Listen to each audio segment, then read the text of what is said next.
Assalamu alaikum, this is Mr. Muddathir and this is ICT Year 7. In the previous task, we learned about hardware and now it's time to understand what software is. There are two major types of software, the operating system and the applications that you use every day. Operating system? What is an operating system and why is it so important? Well, as the name suggests, an operating system helps us to operate a computer, but still, what does it do? An operating system has two main tasks to perform. The first one is to control the hardware of the computer. Use the computer's resources and try to distribute them properly.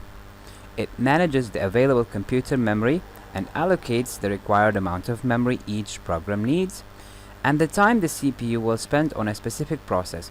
It also manages the peripheral or storage devices and handle printing needs, etc. Some years ago, an operating system was just a blank screen where the user had to type commands in order to get results. If he knew the right command, that is it. Well, you can see that this is how the operating system used to look like.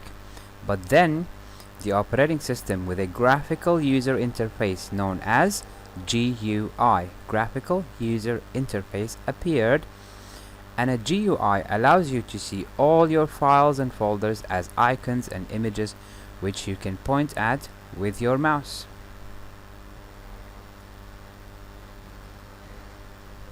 Start your computer. Here, we're going to explore Microsoft Windows. Microsoft Windows is an operating system based on icons that the user can point to with his or her mouse, and as the name indicates, every file, folder or program opens in a window, a square box that contains information about the file, folder or program that you click. So basically what I'm saying is that when you open a program, it appears as a window. So this is a window, and this is a window, this is a folder, and this is a software. So this is why they're called Microsoft Windows.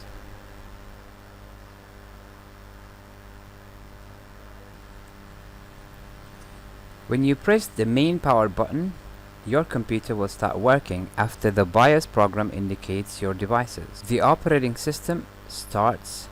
Usually the first screen that you see is the logon screen.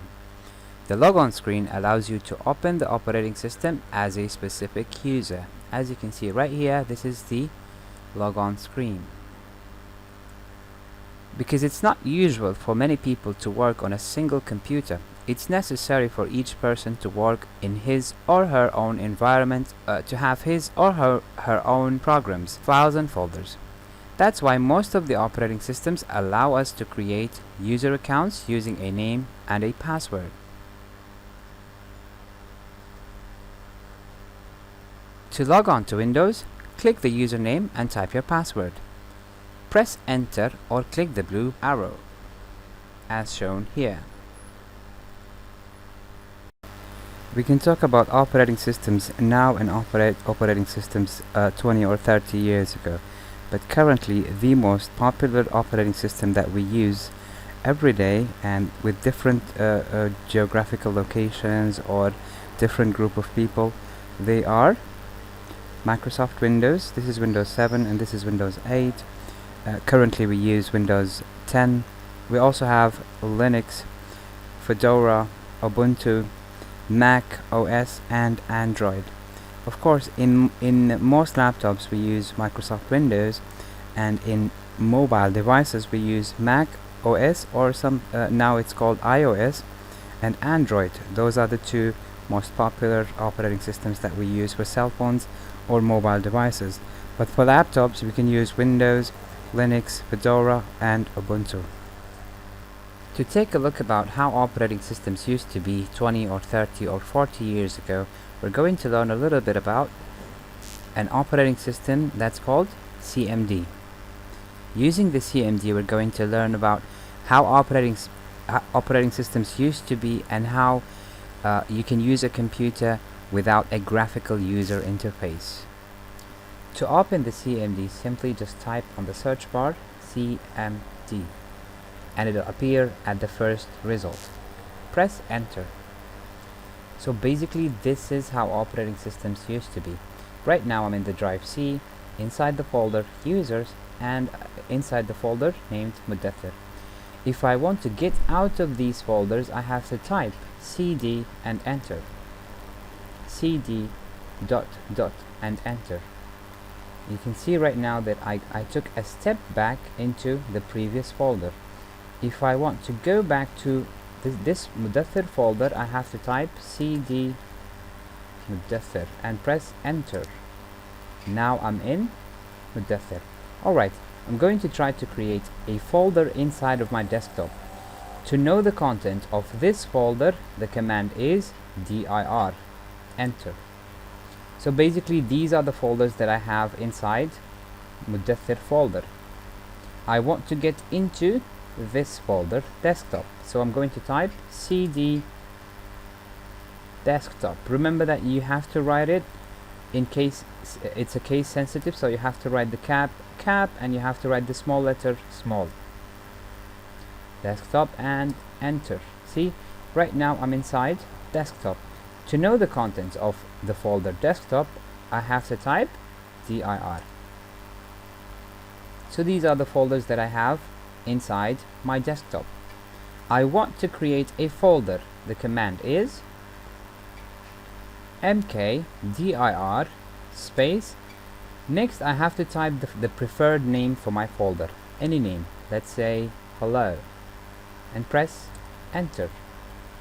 Let's see the contents of the desktop again. dir. You see, now I have a folder named hello. To get inside that folder, cd hello. So basically we use the cd command to enter or get into a folder. To create a text file inside my folder, what am I going to do? Here is the command to create a text file. Copy con and then give the file a name. hello.txt. You have to type the extension of the file name so that it would be saved properly, and then press enter. Now I created a text file inside hello with the name hello.txt. Here I can write all the content of my text file. I can press enter to start a new line. When I'm done, I have to press Ctrl plus Z to save and exit the file. Ctrl plus Z and enter. See, it says that one file's copied. Okay, let's go back to the graphical user interface and see what happened. Over here, I created a folder with the name hello. Let's open it. I also created a text file with the name hello.txt. Let's open the file. See, this is the text that I created, that I typed inside the folder. Here I can write all the contents of my text file. I can press enter to start a new line. It took a lot of time, much longer if I had the graphical interface. Like right now I can simply just right click, go to new folder, give the name hello number 2, enter, and then I open the folder, double click, again new text file, I'll name it hello 1. The text is already written, enter, and then I'll open the file and just type all of my content.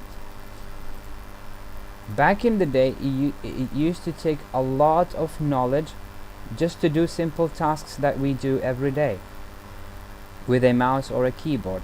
But then back then they didn't have much use for graphical interface and mouse and so on. You have to type all of your commands, and you have to learn all of the commands in order to use the operating system. Alright, we've reached to the end of our lesson. there are two things that I want you to send back to me. The first one is tell me what is the operating system, OS. The second is talk to me about the GUI. What is GUI? And the last thing is, if you have a computer at home, please practice with the CMD or command prompt over here. Try to go through your folders and create a folder and create a text file and see how fun that is. Well, that was it for now. Take care. Till the next lesson. See you. Bye.